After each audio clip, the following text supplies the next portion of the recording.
एक बार आप मेरी ऑडियो वीडियो चेक कर लीजिए जल्दी से।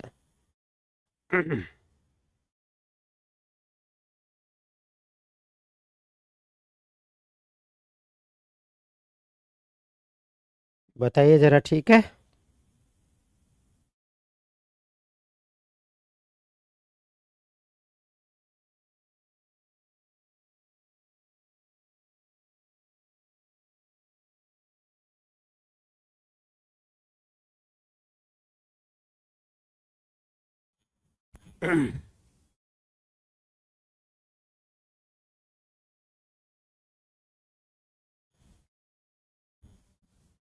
चलिए, आज हम पढ़ने वाले हैं, संविधान का निर्माण करेंगे हम। आज संविधान सभा जो है बनाएंगे। तो आपने कहा संविधान सभा, तो हेडिंग लगाइए संविधान सभा, कॉन्स्टिट्यूएंट असेंबली। तो संविधान सभा की अगर मैं बात करूं, यानी कि कॉन्स्टिट्यूएंट असेंबली।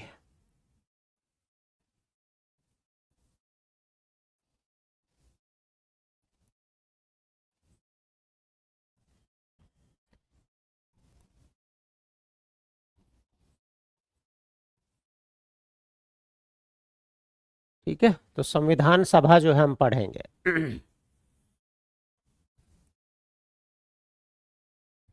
बताओ जरा, क्लियर है भाई सारी चीजें? तो संविधान सभा के बारे में हम पढ़ते हैं। चलो भाई, जिनकी पहली क्लास है उनका भी स्वागत है, सबको बढ़िया है।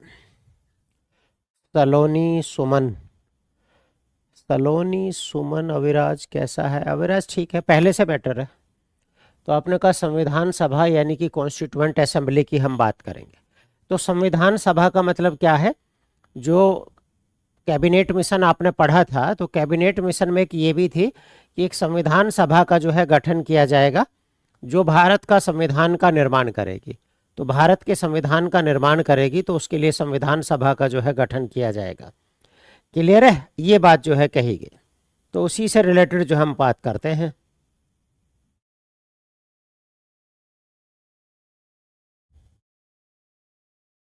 चलिए, तो सबसे पहले अगर हम बात करें,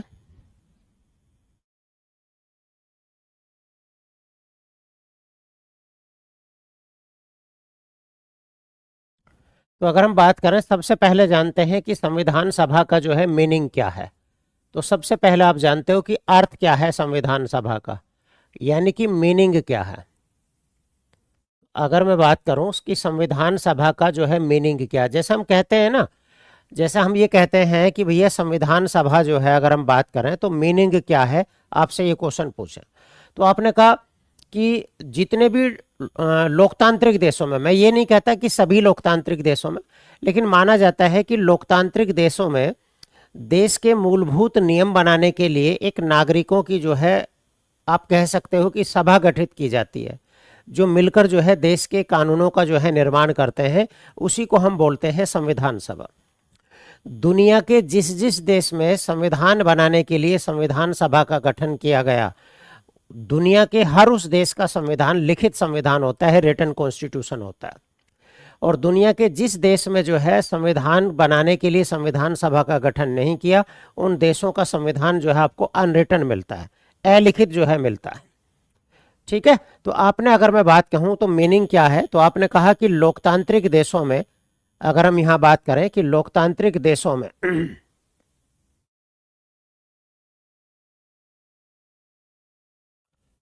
तो आपने कहा कि लोकतांत्रिक देशों में, यानी कि डेमोक्रेटिक कंट्री में, लोकतांत्रिक लोकतांत्रिक देशों में, डेमोक्रेटिक कंट्रीज,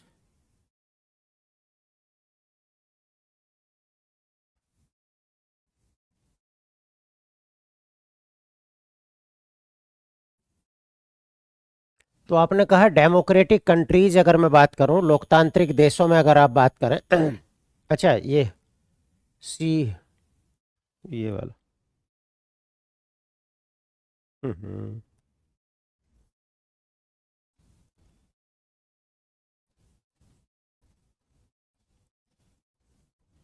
तो आपने कहा लोकतांत्रिक देशों में देश के मूलभूत नियम, देश के मौलिक कानूनों, देश के मौलिक कानूनों यानी कि बेसिक लॉ, देश के जो है फंडामेंटल लॉ कह लीजिए या मौलिक कानूनों कह लीजिए, तो देश के मौलिक कानूनों के निर्माण के लिए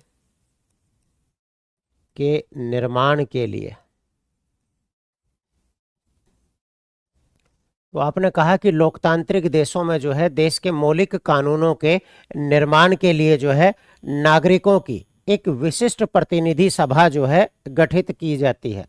या लोकतांत्रिक देशों में देश के मौलिक कानूनों के निर्माण, मौलिक कानूनों का निर्माण लिखिए, मौलिक कानूनों का जो है निर्माण, मौलिक कानूनों का निर्माण देश के नागरिकों की, देश के नागरिकों की, देश के नागरिकों की,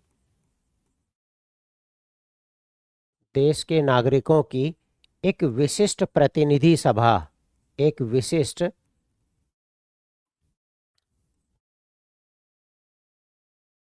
विशिष्ट सभा, a special assembly,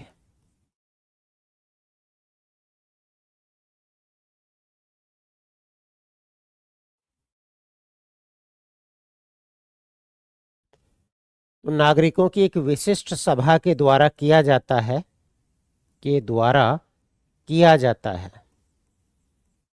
के द्वारा जो है किया जाता है, जिसे संविधान सभा कहते हैं, जिसे संविधान सभा कहते हैं, जिसे संविधान सभा, कॉन्स्टिट्यूएंट असेंबली, जिसे संविधान सभा यानी कि कॉन्स्टिट्यूएंट असेंबली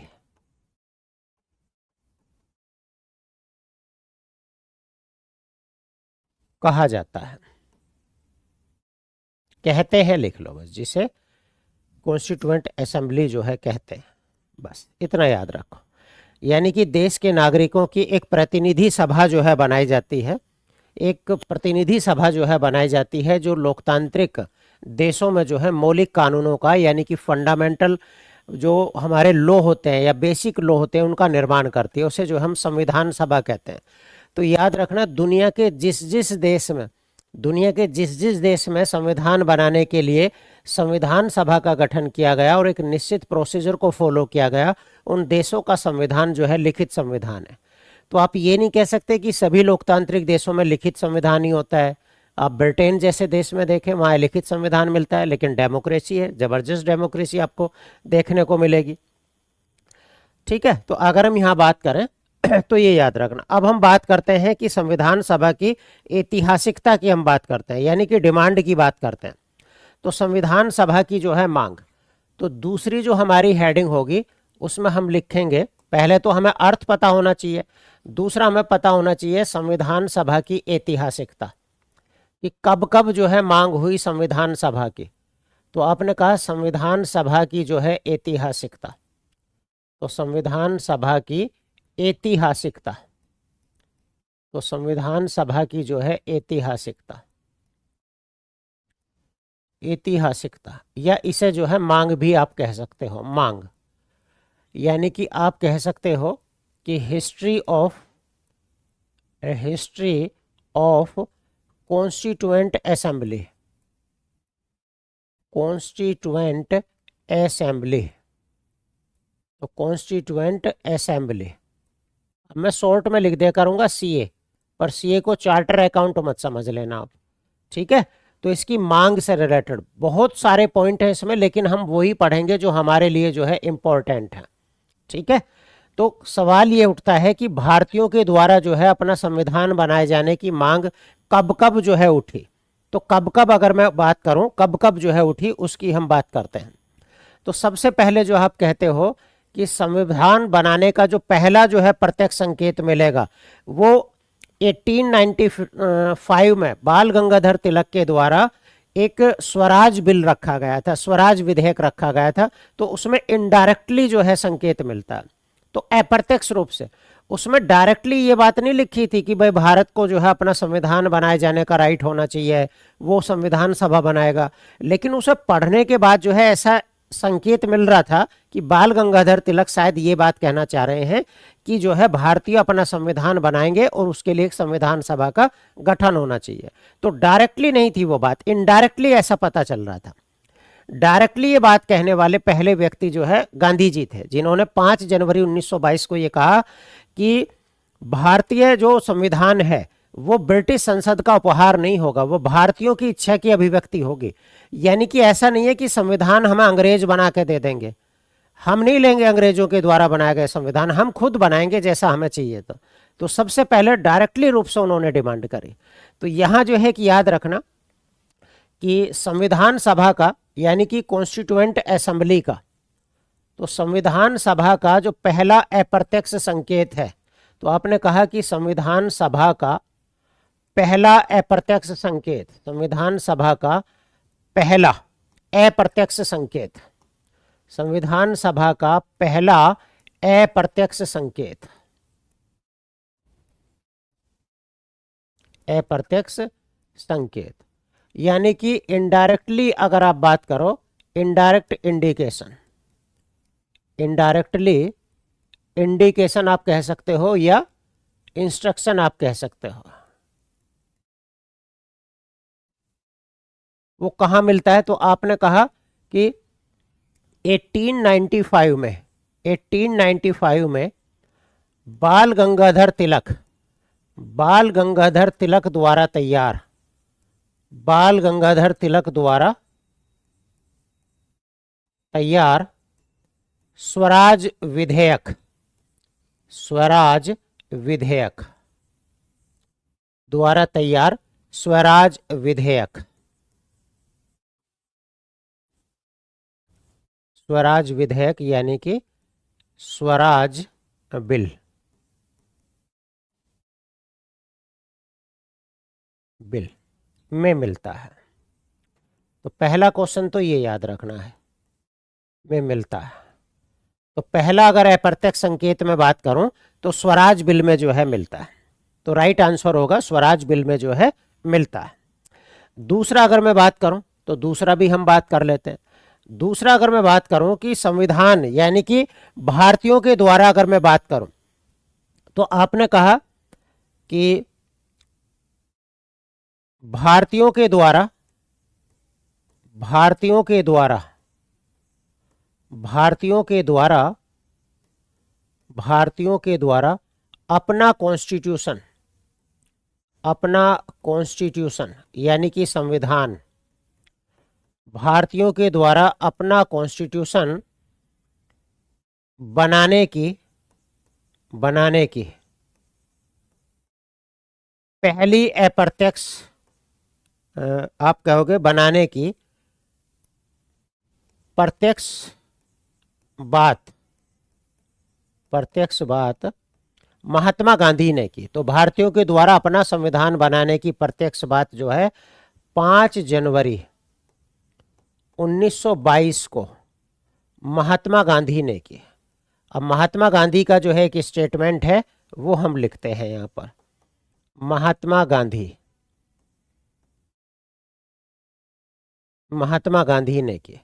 अब उन्होंने क्या कहा वो स्टेटमेंट जो है आपको पता होना चाहिए। वो स्टेटमेंट जो है पूछते हैं कि भारतीय संविधान की इंडियन कॉन्स्टिट्यूशन, भारतीय संविधान, इंडियन कॉन्स्टिट्यूशन कि भारतीय संविधान यानी कि इंडियन कॉन्स्टिट्यूशन, तो भारतीय संविधान भारतीयों की इच्छा की अभिव्यक्ति होगी, भारतीयों की इच्छा की अभिव्यक्ति होगी, भारतीयों की इच्छा की अभिव्यक्ति होगी, भारतीयों की इच्छा की अभिव्यक्ति होगी, अभिव्यक्ति होगी, अभिव्यक्ति होगी, न कि ब्रिटिश संसद का उपहार होगी, यानी कि ऐसा नहीं है कि ब्रिटिश पार्लियामेंट हमें अपने आप बना कर दे दे, हम खुद बनाएंगे। तो गांधी जी ने यह कहा कि हम खुद बनाएंगे। तो भारतीय संविधान भारतीयों की इच्छा की अभिव्यक्ति होगी, न कि ब्रिटिश संसद का जो है गिफ्ट होगी, गिफ्ट यानी कि उपहार होगी, उपहार होगी।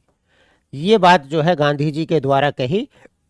ये स्टेटमेंट कई बार पूछते हैं, ये स्टेटमेंट अगर मैं बात करूं तो पूछते हैं, जो अरमान अहमद पूछ रहे हैं कि अर्थ मतलब क्या होता है। तो अर्थ का मतलब होता है कि भाई संविधान सभा का अर्थ क्या है। तो संविधान सभा का अर्थ क्या है, इसका मतलब ये है, मीनिंग क्या है, संविधान सभा किसे कहते हैं, ये जो है पूछना चाह रहा वो। ठीक है, तो अगर हम यहां बात करें तो उन्होंने ये बात कही कि भारतीयों के द्वारा अपना संविधान बनाने की प्रत्यक्ष बात जो है 5 जनवरी 1922 का महात्मा गांधी ने की। और उन्होंने क्या कहा कि भारतीय संविधान भारतीयों की इच्छा की अभिव्यक्ति होगी, न कि ब्रिटिश संसद का जो है उपहार होगी, न कि ब्रिटिश संसद का जो है उपहार होगी। अभिव्यक्ति का मतलब होता है एक्सप्रेस, तो हमारी जो एक्सप्रेस हम कर रहे हैं उसकी हम बात कर रहे हैं। ठीक है, चलो आगे बात करते हैं। यहां आप देखो, फॉर्मली अगर मैं बात करूं तो औपचारिक रूप से अगर आप देखें तो औपचारिक रूप से, ये क्वेश्चन बहुत पूछते हैं ये वाला जो अब आप पढ़ रहे हो। तो आपने कहा औपचारिक रूप से अगर मैं बात करूं, औपचारिक रूप से अगर मैं बात करूं यानी कि फॉर्मली अगर मैं बात करूं तो कॉन्स्टिट्यूएंट असेंबली का विचार, कॉन्स्टिट्यूएंट, कॉन्स्टिट्यूएंट असेंबली यानी कि संविधान सभा का विचार। तो कॉन्स्टिट्यूएंट असेंबली यानी कि संविधान सभा का विचार, संविधान सभा का विचार। तो आपने कहा औपचारिक रूप से कॉन्स्टिट्यूएंट असेंबली, संविधान सभा का विचार सबसे पहले जो है मानवेंद्र नाथ रॉय ने दिया। तो सबसे पहले जो संविधान सभा का जो विचार था वो किसने प्रस्तुत किया, तो विचार 1934 में, 1934 में जो है मानवेंद्र नाथ रॉय ने, एमएन रॉय, एमएन रॉय ही मिलता है ऑप्शन में, कहीं कहीं एमएन रॉय, मानवेंद्र नाथ राय ने जो है प्रस्तुत किया। तो सबसे पहले इन्होंने दिया, शायद रांची में दिया था ये, ने जो है प्रस्तुत किया। तो संविधान सभा का जो विचार था सबसे पहले वो 1934 में अगर आप देखेंगे तो मानवेंद्र नाथ राय ने जो है किया। ठीक है, तो औपचारिक रूप से कॉन्स्टिट्यूएंट असेंबली यानी कि संविधान सभा का जो विचार था वो सबसे पहले किसने दिया था, तो मानवेंद्र नाथ रॉय ने जो है दिया था। ठीक है, मानवेंद्र नाथ रॉय ने जो है दिया था। चलो जी, और अगर हम यहाँ बात करें तो फाइनली अगर आप देखें, फाइनली अगर आप देखें कि भैया फाइनली अगर आप देखो तो किसकी सिफारिश पर जो है संविधान सभा का गठन हुआ, तो आपने कहा finally cabinet mission, finally cabinet mission 1946, finally cabinet mission 1946, 1946 की रिकमेंडेशन पर यानी कि सिफारिश पर, रिकमेंडेशन पर फाइनली कैबिनेट मिशन 1946 की रिकमेंडेशन पर जो है संविधान सभा का गठन किया गया, संविधान सभा का गठन किया गया, संविधान सभा का जो है यानी कि कॉन्स्टिट्यूएंट असेंबली का जो है गठन किया गया, यानी कि फॉर्म्ड की गई, आप कह सकते हो गठन किया गया। ठीक है, तो रिकमेंडेशन का मतलब क्या होता है, सिफारिश पर, इसकी सिफारिश पर। ठीक है, तो फाइनली जो है कैबिनेट मिशन जो आप पढ़ चुके हो उसी ने तो सिफारिश दी थी कि भारत के संविधान के बनाने के लिए जो है एक संविधान सभा का जो है गठन किया जाएगा। तो एक संविधान सभा का जो है गठन किया जाएगा। नहीं, लाहौर तो नहीं है, कंचन कुमारी लाहौर नहीं है, वो रांची है, रांची की बात है। ठीक है, रांची की बात है। और अगर किसी पार्टी का नाम दे दें, अगर पार्टी का नाम दे दें कि संविधान सभा की औपचारिक डिमांड पहली बार किस पार्टी के द्वारा की गई थी, तो फिर जो है अलग आंसर हो जाएगा। ठीक है, फिर स्वराज पार्टी आंसर हो जाएगा। तो स्वराज पार्टी जो है राइट आंसर हो जाएगा फिर।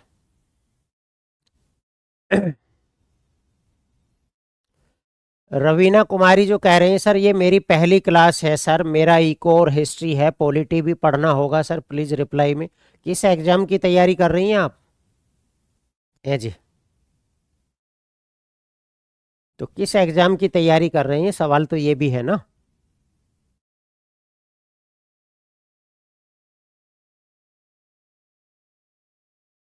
इटली ने बोला था कि भारतीयों को अपना संविधान बनाने का राइट है।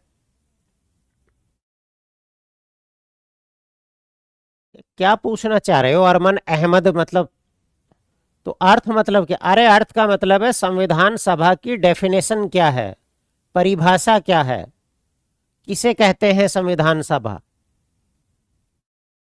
हाँ भाई, बीपीएससी पीआरटी में पढ़ना है बिल्कुल, 12 से 15 क्वेश्चन आते हैं, कभी कभी 18 तक भी पहुंच जाते हैं।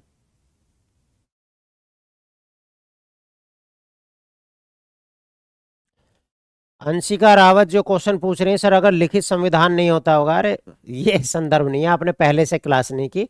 जैसे हम कहते हैं ना ब्रिटेन का संविधान जो है लिखित है, तो अलिखित नहीं है वो वहां भी किताब ही है संविधान की, जैसे हमारे देश में किताब है संविधान की, ऐसे ही वहां भी जो है संविधान की किताब है। ठीक है, वहां भी जो है किताब ही है।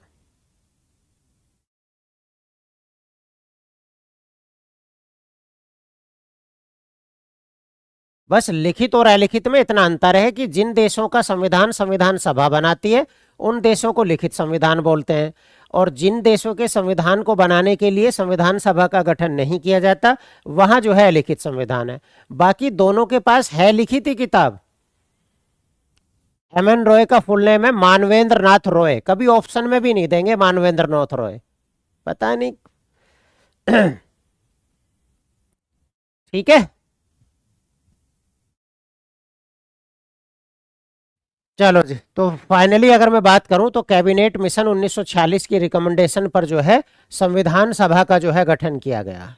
किसका संविधान सभा का गठन किया गया? चलो, अब हम संविधान सभा के चुनाव की बात करते हैं, यानी कि अगली जो हमारी हेडिंग होगी वो क्या होगी, तो इलेक्शन ऑफ कॉन्स्टिट्यूएंट असेंबली। तो अगली हमारी हेडिंग होगी इलेक्शन ऑफ कॉन्स्टिट्यूएंट। तो इलेक्शन ऑफ कॉन्स्टिट्यूएंट असेंबली।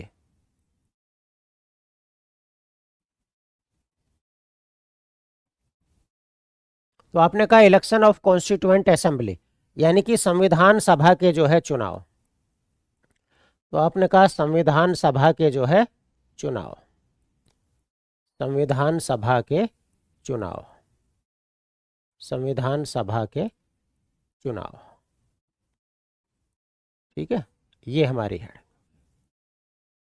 तो यहां जो है हम हेडिंग पढ़ते हैं, संविधान सभा के जो है चुनाव की हम बात करते हैं। ठीक है, संविधान सभा के जो है चुनाव की बात करेंगे। बीपीएससी पीआरटी वालों को इकोनॉमी पढ़ना है? नहीं पढ़ना, नहीं पढ़ना, केवल करंट में क्वेश्चन पढ़ लेने, करंट से रिलेटेड। तो आपने कहा संविधान सभा के जो है चुनाव अगर मैं बात करूं तो आप कहते हो कब हुए थे, तो आपने कहा जुलाई अगस्त में हुए। तो आपने कहा जुलाई अगस्त 1946 में हुए। तो जुलाई अगस्त 1946 में हुए। तो जुलाई अगस्त 1946 में जो है अगर मैं बात करूं तो इलेक्शन हुए। ठीक है, तो चुनाव कब हुए, तो आपने कहा जुलाई अगस्त 1946 में जो है हुए, ये आपको याद रखना। तो जुलाई अगस्त 1946 में जो है चुनाव हुआ, तो जुलाई अगस्त 1946 में जो है इलेक्शन हुए, ये आपको जो है याद रखना। दूसरा अगर मैं बात करूं, दूसरा जो है ये भी याद रखना कि संविधान सभा के सदस्यों का चुनाव। तो आपने कहा कि संविधान सभा के सदस्यों का चुनाव, संविधान सभा के, संविधान सभा के सदस्यों का चुनाव, सदस्यों का चुनाव। तो संविधान सभा के सदस्यों का चुनाव यानी कि election of member of constituent assembly, member of constituent assembly, constituent assembly.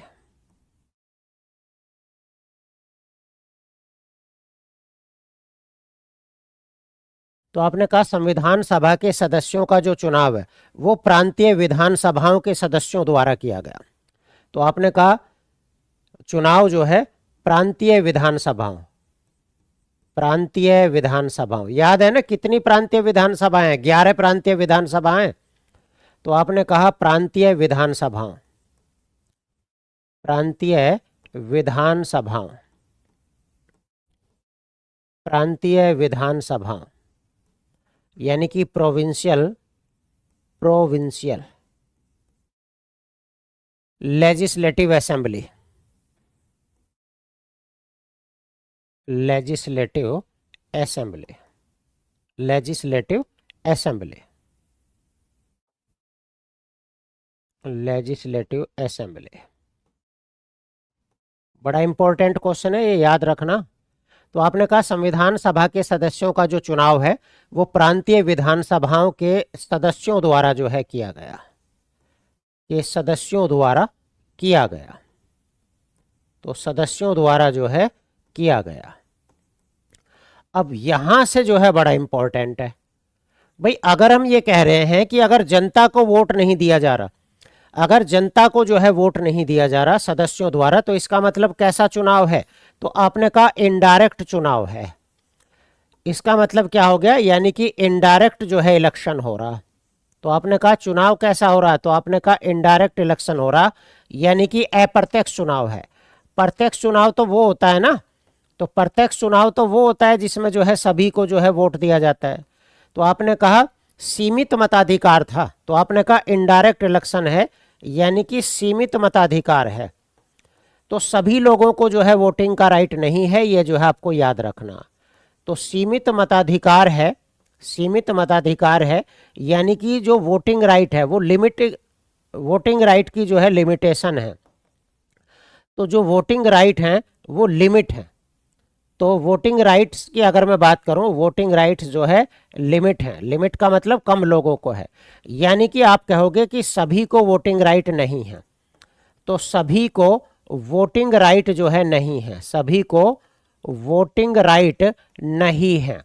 और अगर सभी को वोटिंग राइट जो है नहीं है, RIGST, अगर सभी को जो है वोटिंग राइट नहीं है तो इसका मतलब आप कह सकते हो कि वयस्क मताधिकार नहीं है। इसका मतलब क्या है कि वयस्क मताधिकार नहीं है। वयस्क मताधिकार का मतलब क्या होता है कि एडल्ट सफरेज जो है नहीं है, वयस्क मताधिकार जो है नहीं है, इसका मतलब ये, यानी कि एडल्ट सफरेज नहीं है, सभी को वोटिंग का राइट नहीं था, ठीक है, केवल सीमित राइट था। तो अगर हम बात करें तो आपने कहा कि संविधान सभा के सदस्यों का चुनाव जो प्रांतीय विधानसभा थी, जो 11 प्रांतों की विधानसभा थी, उनके सदस्यों के द्वारा किया गया। इसका मतलब आम लोगों को, आम जनता को, सभी को तो वोटिंग राइट दिए नहीं गए। इसका मतलब अगर जो है जनता के द्वारा चुने गए प्रतिनिधि जो है चुनाव में वोट डाल रहे हैं, तो इसका मतलब इनडायरेक्ट इलेक्शन है। इसका मतलब सभी को वोटिंग राइट नहीं है, एडल्ट सफरेज नहीं है, वयस्क मताधिकार नहीं है। जैसे आज हमारे यहाँ आर्टिकल 326 में क्या है? आर्टिकल 326 कहता है एडल्ट सफरेज, यानी कि सभी को वोटिंग का राइट है।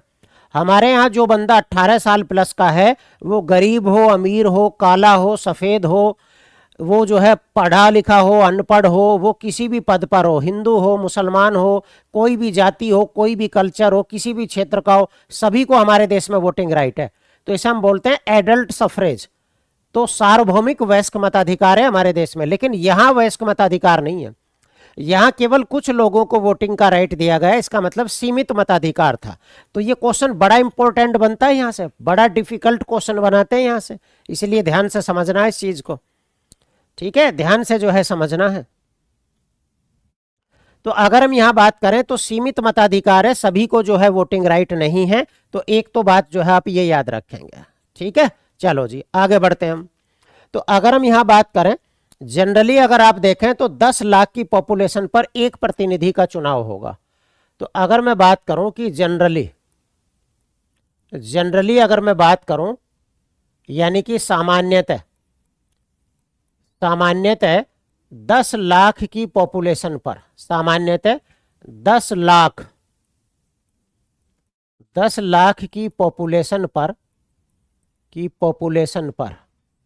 यानी कि जनसंख्या पर, सामान्यतः 10 लाख की पॉपुलेशन यानी कि जनसंख्या पर एक सदस्य का चुनाव होगा। तो आपने कहा जनरली सामान्यतः 10 लाख की पॉपुलेशन पर जो है 10 लाख की पॉपुलेशन पर एक सदस्य का चुनाव होगा, एक प्रतिनिधि यानी कि सदस्य का जो है चुनाव होगा, एक प्रतिनिधि यानी कि रिप्रेजेंटेटर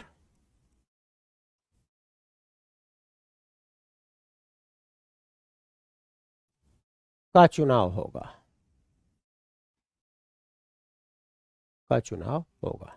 तो सामान्यतः अगर मैं बात करूं तो 10 लाख की जनसंख्या पर जो है एक प्रतिनिधि जो है चुना जाएगा।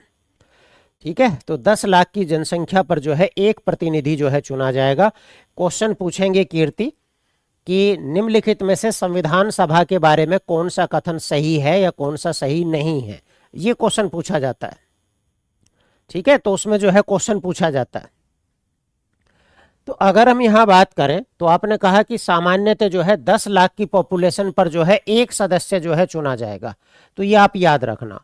अब अगर मैं बात करूं तो आपने कहा total member of constituent assembly, तो टोटल मेंबर कितने थे, तो आपने कहा टोटल मेंबर कितने होंगे, तो आपने कहा total member of constituent assembly,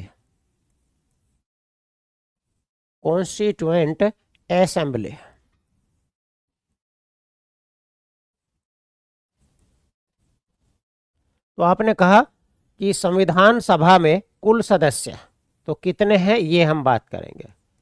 तो संविधान सभा में अगर मैं बात करूं, संविधान सभा में कुल सदस्य, तो संविधान सभा के जो है कुल सदस्य कितने होंगे, बताओ भाई, कोई कितने सदस्य होंगे बताओ जरा।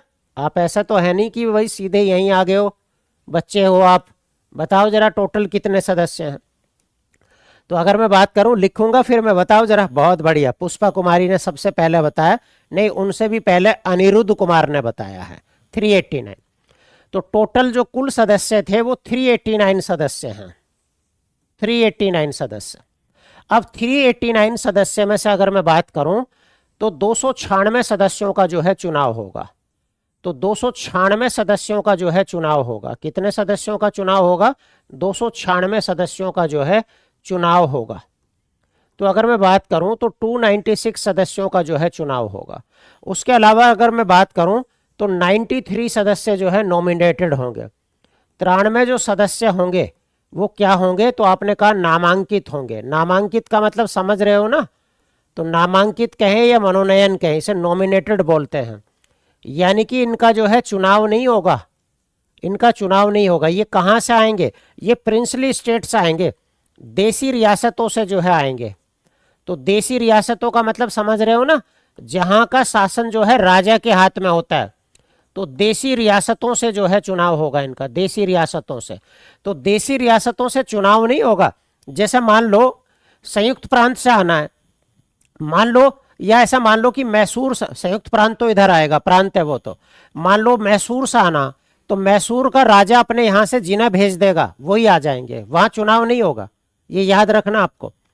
तो अगर हम यहां बात करें तो आपने कहा देसी रियासतों से यानी कि प्रिंसली स्टेट से, तो प्रिंसली स्टेट से कितने आने हैं, तो आपने कहा प्रिंसली स्टेट से जो है आने हैं, प्रिंसली स्टेट से 93, वो नॉमिनेटेड होंगे, उनका चुनाव नहीं होगा, उनका चुनाव नहीं होगा, ये याद रखना है। इन 296 सदस्यों का जो है चुनाव होगा। इन 296 में अगर मैं बात करूं तो 292 हैं, 292 जो आएंगे ये 11 ब्रिटिश प्रांत से जो आएंगे, इनका जो चुनाव होगा वो 11 ब्रिटिश प्रांत से जो है चुनकर आएंगे।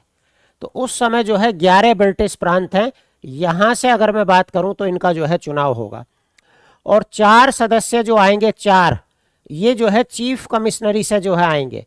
उस समय जैसे आज होते हैं ना हमारे यहाँ, जैसे आज हमारे यहाँ केंद्र शासित प्रदेश होते हैं, तो उस समय जो है 4 चीफ कमिश्नरी थे, उस समय अगर आप देखोगे तो 4 चीफ कमिश्नरी जो है मानी जाती हैं। कौन मानी जाती हैं? तो उस समय अगर मैं बात करूं तो 4 चीफ कमिश्नरी जो है मानी जाती हैं। ये आपको जो है याद रखना। अब मान लो, हालांकि ये पूछेंगे नहीं कभी कि 4 चीफ कमिश्नरी कौन कौन सी थी, लेकिन जो है मैं लिखवा देता हूं। तो 4 जो चीफ कमिश्नरी थी ये कौन कौन सी थी? तो आपने कहा 4 चीफ कमिश्नरी जो मानी जाती हैं, तो एक तो जो है दिल्ली मानी जाती है। पहली चीफ कमिश्नरी मानोगे जो आप, दिल्ली है, दिल्ली। दूसरी अगर मैं बात करूं तो अजमेर। तो अगर मैं बात करूं, जैसे आज जैसे केंद्र शासित प्रदेश होते हैं उस समय जो है चीफ कमिश्नरी जो है होती हैं। तो आपने कहा एक जो है दिल्ली, एक अजमेर मारवेड़, अजमेर और मारवेड़ को, मारवाड़ सॉरी, को मिलाकर जो है एक होती थी। तीसरी अगर मैं बात करूं तो कुर्ग, कुर्ग जो है कर्नाटक में है, कुर्ग। और चौथी जो चीफ कमिश्नरी मानी जाती है वो बलूचिस्तान, बलूचिस्तान जो है मानी जाती है, पाकिस्तान वाला बलूचिस्तान। ये 4 चीफ कमिश्नरी जो है मानी जाती थी उस समय। दिल्ली, अजमेर, मारवेड़, कुर्ग और बलूचिस्तान। यहां से जो है 4 सदस्य आएंगे। ठीक है, यहां से जो है 4 सदस्य आएंगे। तो अगर हम बात करें तो 296 सदस्यों का चुनाव होगा।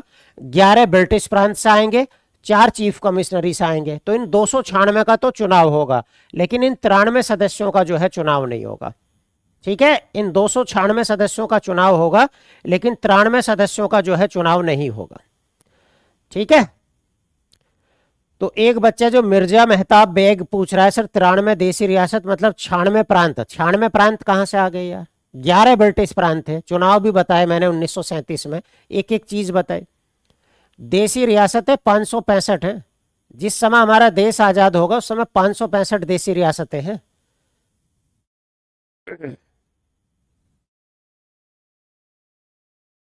पीजीटी है, इको और हिस्ट्री है। जो जो रवीना कुमारी कह रही हैं कि सर मेरा इको और हिस्ट्री सब्जेक्ट है, तो आपको पॉलिटी नहीं करना।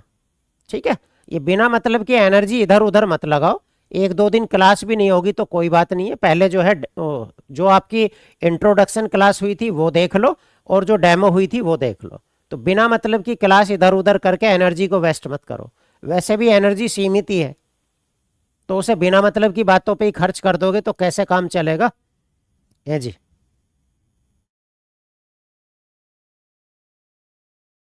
ठीक है, तो ये याद रहेगा, 296 सदस्यों का जो है चुनाव हुआ था, ये आपको याद रखना। और 93 कहां से थे? तो आपने कहा जो है यहां से। चलो जी, आगे बढ़ जाते हैं।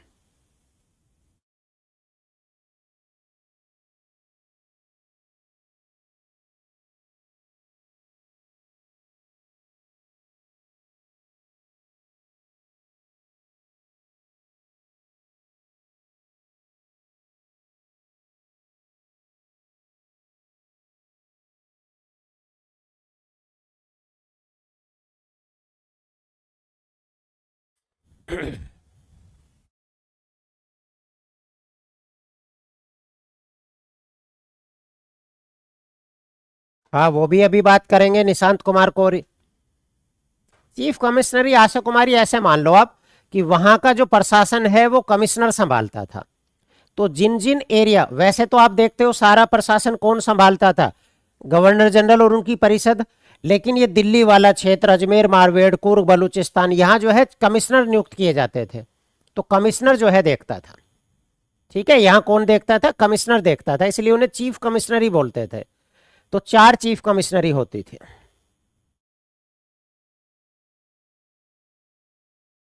जैसे आज यूटी टाइप होता है, तो यूटी का प्रशासन कौन देखता है? तो राष्ट्रपति के हाथ में होता है वहां का प्रशासन। एक तो हमारी इस क्लास का टाइम बड़ी जल्दी हो जाता है। एक अगर मैं बात करूं, तो आपने अगर आपसे क्वेश्चन पूछे कि मैक्सिमम मेंबर, जो मैक्सिमम मेंबर थे वो किस प्रांत से जो है आए? तो मैक्सिमम मेंबर अगर मैं बात करूं, मैक्सिमम मेंबर जो है किस प्रांत से थे? तो आपने कहा सर्वाधिक सदस्य। तो सर्वाधिक सदस्य, अब आपसे यहां से 2 क्वेश्चन पूछ सकते हैं कि प्रांतों में और देशी रियासतों में। तो सर्वाधिक सदस्य, सॉरी, तो सबसे ज्यादा जो सदस्य थे वो किस प्रांत से जो है आए, ये आपसे जो है क्वेश्चन पूछ सकते हैं। अब यहाँ 2 क्वेश्चन बन सकते हैं। मान लो आपसे क्वेश्चन पूछ लें किस प्रांत से, विच प्रोविंस, तो विच प्रोविंस का मतलब किस प्रांत से जो है, अगर प्रांत में वो आपसे क्वेश्चन पूछ सकता है या आपसे देशी रियासत से पूछ सकता है। तो आपने कहा विच प्रोविंस, यानी कि किस प्रांत से जो है सबसे ज्यादा सदस्य आए, किस प्रांत से आए। और दूसरा क्वेश्चन पूछ सकता है विच जो है प्रिंसली स्टेट, विच प्रिंसली स्टेट, तो किस जो है आपने कहा देसी रियासत से जो है आए, ये आपको पता होना चाहिए। तो किस देसी रियासत से। तो आपसे मान लो क्वेश्चन ऐसा पूछ ले कि संविधान सभा में जो सबसे ज्यादा संख्या थी वो किस राज्य से थी, किस प्रांत से थी, या किस देसी रियासत से थी। ठीक है, किस देसी रियासत से। तो अगर आपसे प्रांतों से पूछते हैं कि किस प्रांत में जो है सबसे ज्यादा संविधान सभा के जो है सदस्य थे, तो आपने कहा सबसे ज्यादा जो थे यूनाइटेड प्रोविंस से थे। यूनाइटेड प्रोविंस जो है आज का उत्तर प्रदेश आप कह सकते हो। तो यूनाइटेड प्रोविंस अगर मैं बात करूं यानी कि संयुक्त प्रांत, तो आपने कहा संयुक्त प्रांत, और संयुक्त प्रांत में वो यूपी भी कह सकता है, ये याद रखना। ठीक है, वो यूपी भी कह सकता है। तो सबसे ज्यादा जो है 55 सदस्य जो थे वो यूपी से थे, सबसे ज्यादा 55 सदस्य। दूसरे नंबर पर अगर आप लिखना चाहो, दूसरे नंबर पर अगर आप लिखना चाहो तो मद्रास याद रख लेना, मद्रास। तो मद्रास से जो है याद रख लेना, मद्रास से कितने आए। तो मान लो वैसे तो सर्वाधिक ही पूछता है, तो मद्रास से अगर मैं बात करूं तो 49 आए थे, 49।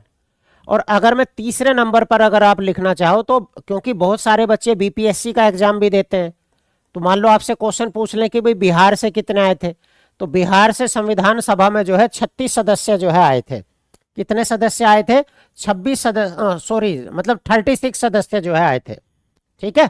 और अगर पूछे किस देसी रियासत से आए थे, तो सबसे ज्यादा जो है मैसूर से आए थे, मैसूर कर्नाटक वाली जो मैसूर है। तो मैसूर से अगर मैं बात करूं तो 7 सदस्य जो है आए थे, 7 सदस्य।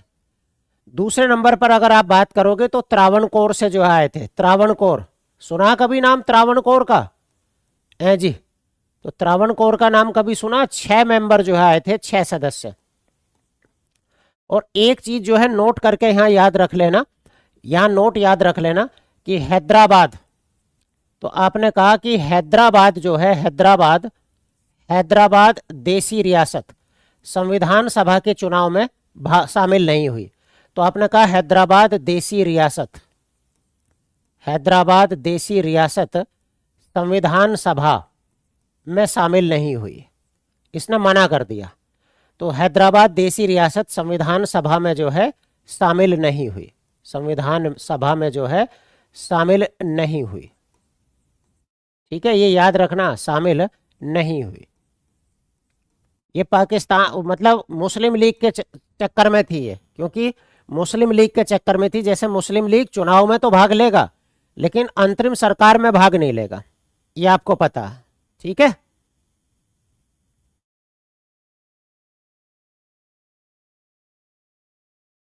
तो त्रावणकोर जो है केरल वाले एरिया में जो है पड़ती थी, त्रावणकोर।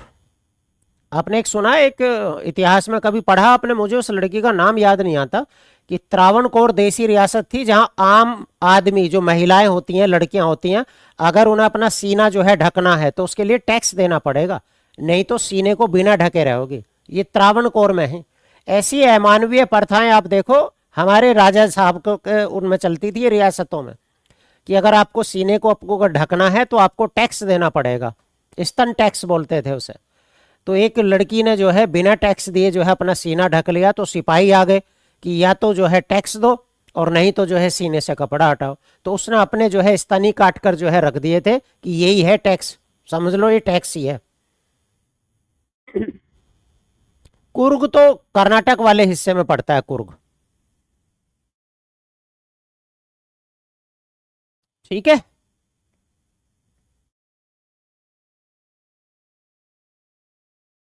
इकोनॉमी अरे यार सब अलग अलग बतानी पड़ती है पूजा यादव, पीआरटी में इकोनॉमिक्स की जरूरत नहीं है।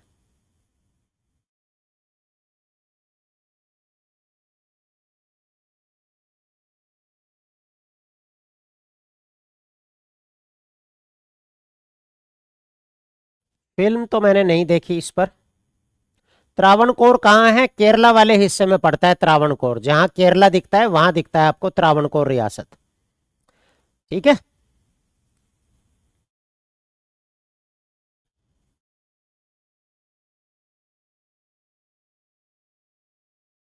ठीक। अब थोड़ी देर बाद हम मिलेंगे, 5-7 मिनट बाद, तो इतना ही रहने देते हैं, धीरे धीरे से आगे बढ़ाएंगे। ठीक है।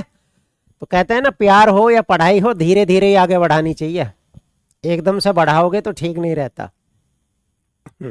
गाने भी हैं धीरे धीरे से मेरी जिंदगी में आना। तो पढ़ाई को जो है धीरे धीरे से अपनी जिंदगी में उतारना चाहिए। ठीक है। चलो फिर मिलते हैं, 7-8 मिनट बाद मिलते हैं दूसरी क्लास में। ठीक है, ओके बच्चों, बाय, मिलते हैं थोड़ी देर बाद।